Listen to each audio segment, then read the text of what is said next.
Hello.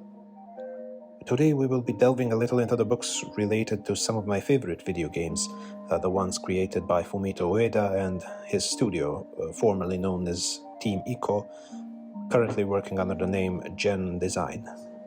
Since 2001 they made only 3 games, but it's safe to say each of them has been revolutionary in some way, either in terms of mechanics or their approach to storytelling, or both, with countless creators in the video games industry citing them as a major influence.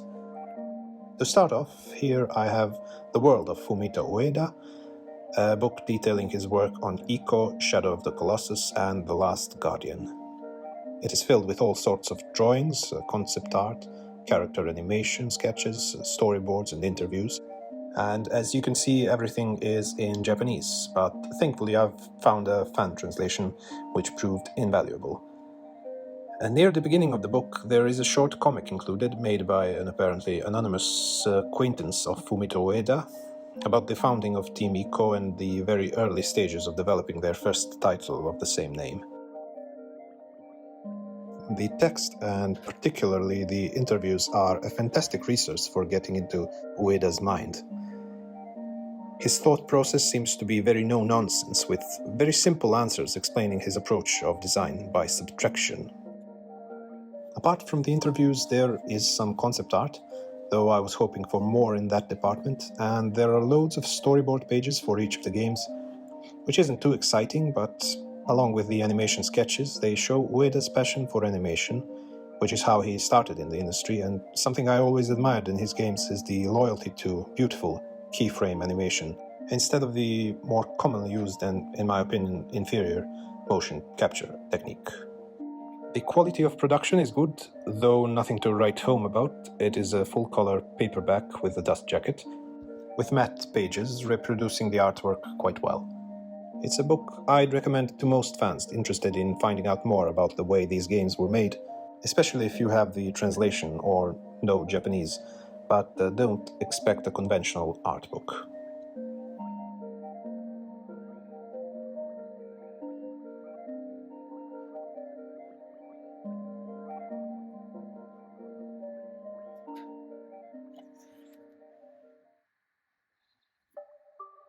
Next up is the novelization of Ico by Miyuki Miyabe, a fairly popular and prolific writer of genre fiction. The Ico novel was originally published in installments in a Japanese magazine a couple years after the release of the game in the early 2000s, but the English translation did not come out until 2011 with this release by Viz Media. The front cover, as you can see, uses the same artwork found on the original game, painted by Fumito Ueda himself. And since it is one of the most beautiful pieces of cover art in video games, I can't blame them for recycling it. Although this book was of course officially licensed, it is still Miyabe's personal interpretation of the story in the game, which is famously open to interpretation and low on exposition.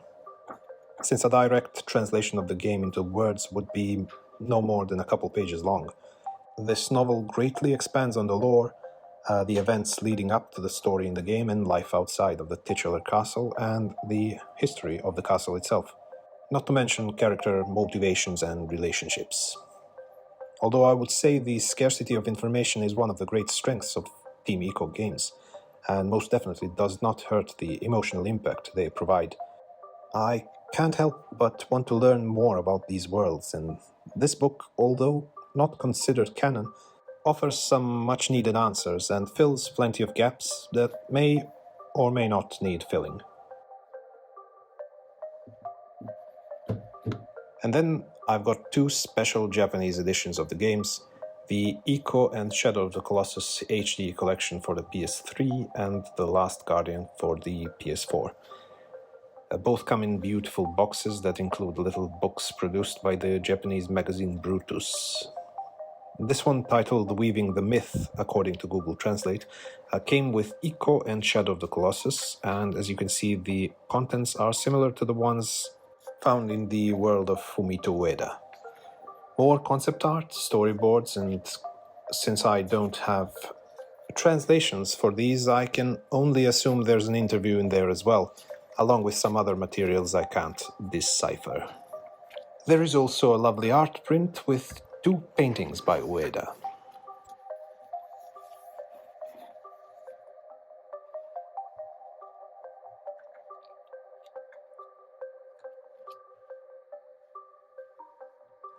The games themselves are separated into 2 discs as opposed to the English edition, and each comes in its own box with cover art mimicking the original PS2 releases. This choice extends to the absolutely beautiful instruction manuals as well, that share the original design, illustrated generously and delightfully by Fumito Ueda himself. Now, honestly, I can't blame the man for spending his life working on video games, but I would love to see him make a picture book.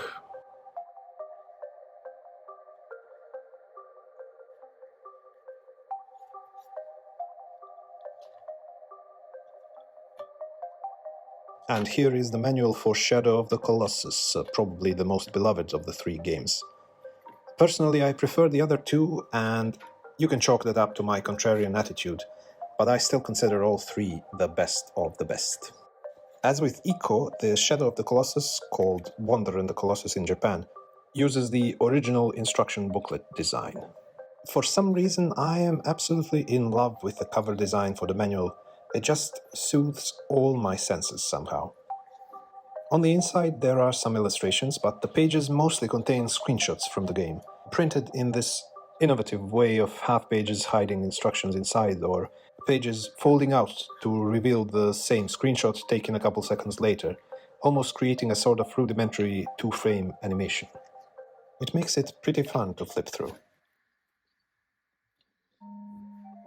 And lastly, here is a similar edition of The Last Guardian in a box with this striking, handsome design and contents similar to the previous box set.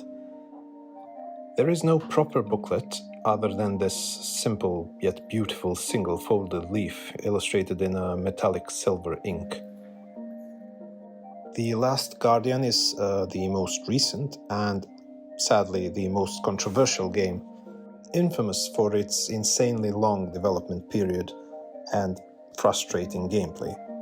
But no one can deny its stunning visuals and captivating story. I love it to death and have no issues with ignoring any flaws it might have. There is also this little book included, similar to the previous one, produced by Brutus again, even done in the same format. This time though, the contents are somewhat different, which the book's title, Fumito Ueda Material Book, also hints at, and a lot of the pages are dedicated to different points of inspiration or tools used by Ueda. It's a surprising inclusion and maybe even a bit indulgent, but personally I don't mind it straying from the traditional art book formula at all. However, the traditional part is covered as well, with sketches and storyboards present, as well as an interview. You know the routine at this point.